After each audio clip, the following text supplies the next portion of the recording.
है कि पेपर को दोबारा से करवाया जाना चाहिए। इसी बीच एक और खबर आई, इस पेपर को लेकर एक आयोग का भी गठन कर दिया गया। आयोग ही अब लाखों युवाओं के करियर से जुड़ा फैसला लेगा। आयोग बताएगा कि आखिर पेपर लीक हुआ है या फिर नहीं। हालांकि बोर्ड की ओर से अब भी यह दावा किया जा रहा है कि पेपर लीक हुआ ही नहीं है, केवल भ्रम फैलाकर लोगों में संतोष भरा जा रहा है। अब सवाल है कि एक्शन क्या हुआ। तो बता दें कि भर्ती बोर्ड के अध्यक्ष रेणुका मिश्रा ने फोन पर आज तक से बातचीत की है, जिसमें उन्होंने कहा कि अभ्यर्थियों द्वारा सोशल मीडिया पर जो समस्याएं बताई जा रही हैं, उन समस्याओं को ही देखते हुए बोर्ड के द्वारा इंटरनल कमेटी का भी गठन किया गया है। आगे बताया कि अभ्यर्थियों के द्वारा सोशल मीडिया पर वायरल प्रश्न पत्र और आंसर शीट को लेकर जांच की जानी है, यानी जांच की जरूरत है। उन्होंने बताया कि वायरल हुए पेपर हमारे पास भी आए हैं। ऐसे में जो सवाल वायरल हुए हैं वह प्रश्न पत्र में कितने आए और यह परीक्षा के पहले आए या फिर बाद के दौरान वायरल हुए हैं, इन सभी की जांच के बाद ही तभी पेपर लीक या फिर पेपर लीक हुआ नहीं ऐसा कहा जा सकता है। इनकी जांच की जा रही है।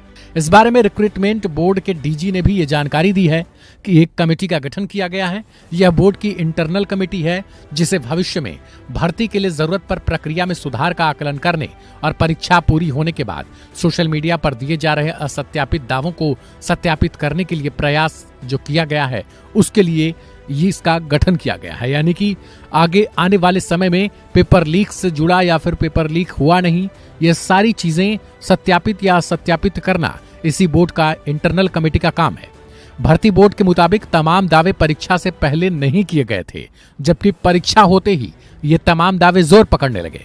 बोर्ड के डीजी ने बताया कि प्रश्न पत्र पर अभ्यर्थी घर ले जाने के लिए भी उनको दिया जाता है, यानी प्रश्न पत्र जो लेकर अभ्यर्थी बैठते हैं वो अपने घर भी इसे ले जा सकते हैं। इसलिए उनके दावों के आधार को परिभाषित करने की आवश्यकता है। अभ्यर्थियों के आरोपों की पुष्टि के लिए बोर्ड के भीतर एक आंतरिक समिति बनाई गई है, जो इन सभी पोस्टों को पढ़ेगी और फिर देखेगी कि दावे क्या हैं। बोर्ड की तरफ से बताया गया कि केवल पेपर परीक्षा के बाद ही वायरल होने लगे थे, यानी जब तक परीक्षा होती रही या उससे पहले इन पेपर के दावों की लहर नहीं उठी थी। जैसे ही पेपर संपन्न हुआ उसके बाद ये भ्रम फैलाया जाने लगा कि पेपर लीक हुआ है और उससे जुड़े कई चीजें वायरल होने लगी।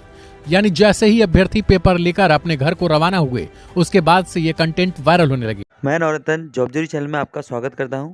जैसा कि आप देख रहे हैं दोस्तों, उत्तर प्रदेश पुलिस कांस्टेबल भर्ती पेपर लीक को लेके कितनी ज़्यादा चर्चित में है। यहां पे लगातार आंदोलन पे आंदोलन हो रहा है।